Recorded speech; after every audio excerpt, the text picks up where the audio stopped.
Hello, we're back, and we're going to be talking more about coding conditions in pregnancy. And again, we left off right here with the outcome of delivery. These are codes that fall under the broad code category of Z37. So again, what is this code used for? Well, basically, this is where the mothers start, if you will, and the infants take separate paths. This is used as an additional code to identify the status of the infant. Could be either a single live birth, twin, or other. And the main term would be outcome of delivery. And again, everything that falls under these code categories describe whether the infant is live-born, stillborn, and so on. Let's take a quick look. And again, what do we have here? This is outcome of delivery. This is used as an additional code to identify the outcome of the delivery on the mother's record, right? So an excludes one is P95, right? Because that's going to, if it's P, it's going to go on another chart, right?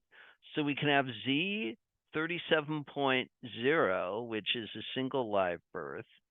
We can have twins, Z37.2, or one live born, one stillborn, and so on. We get into other multiple births, as you will see. Note that in your code books, you will see either a plus or a check here. That means that you need to have an additional character. When it says check 5 or plus, right, you only have 4 characters here. Z is 1, 2, 3, and 4. Carry these all the way out. These are 5. So you can see these all the way over here.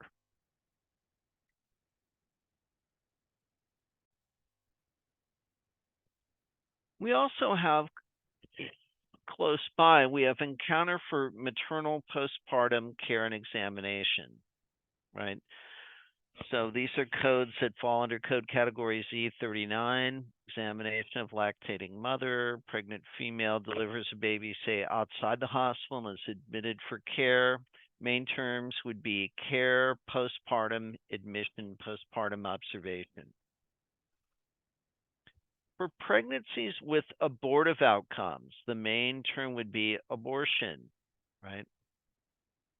And the 4th and 5th digits would identify the specific condition or complication.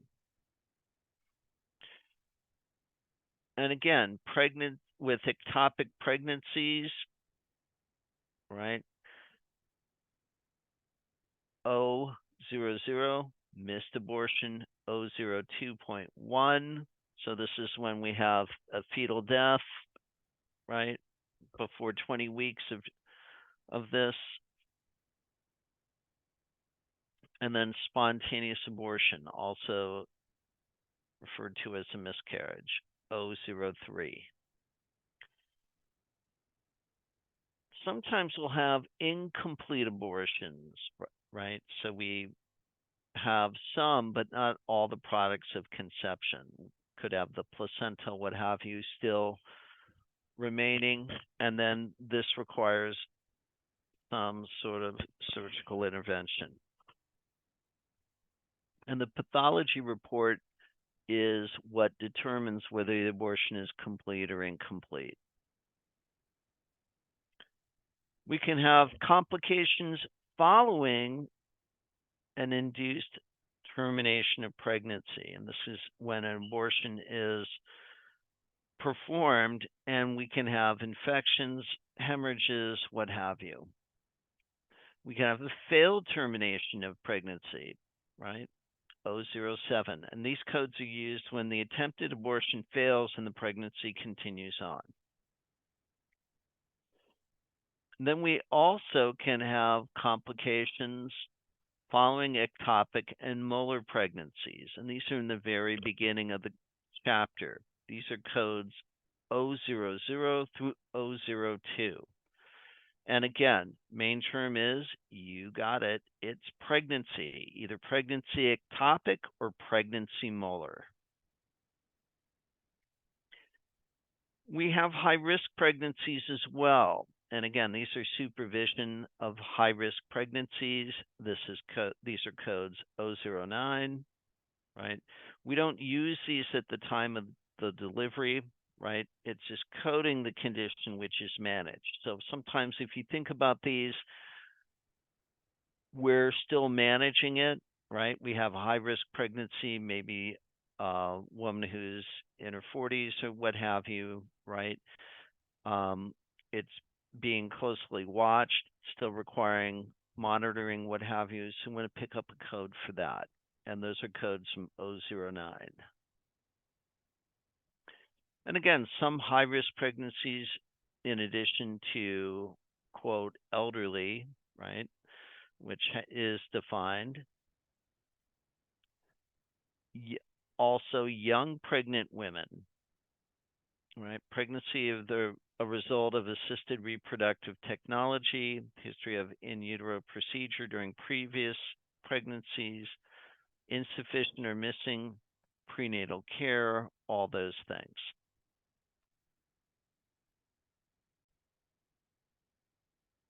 Again, when we talk about high risk pregnancies due to age, where the age figure that's loosely used is 35. So that's something that we would look for. And again, the main term would be pregnancy, supervision. Note the non essential modifiers of and for in the parentheses, meaning they don't change anything, but high risk. And then we have threatened abortion 020.0. And again, main term would be abortion or threatened. Could find the same code either way. And recurrent pregnancy loss would be 026.20, 026.23, and this is kind of what they loosely refer to as habitual or recurrent abortion. So again, if the current admission does not involve a pregnancy, we would assign code N96, recurrent pregnancy loss.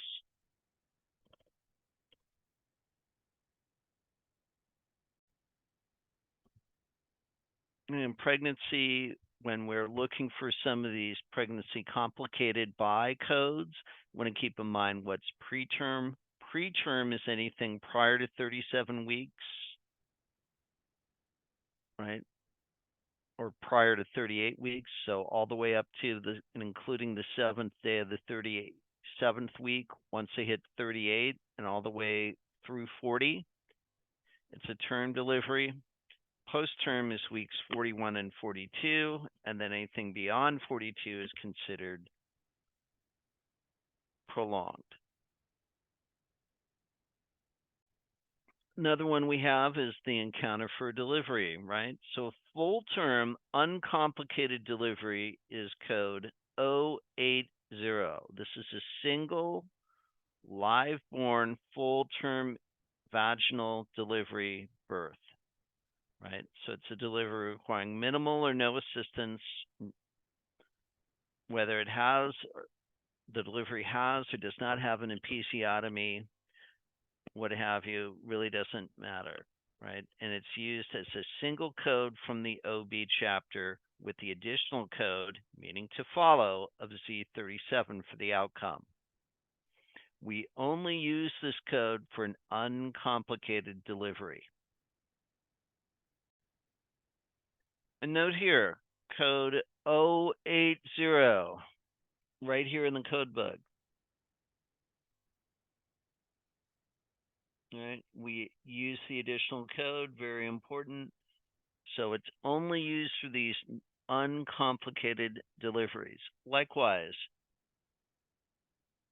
right, 082, encounter for cesarean delivery without indication. So this is kind of like an elective one, right?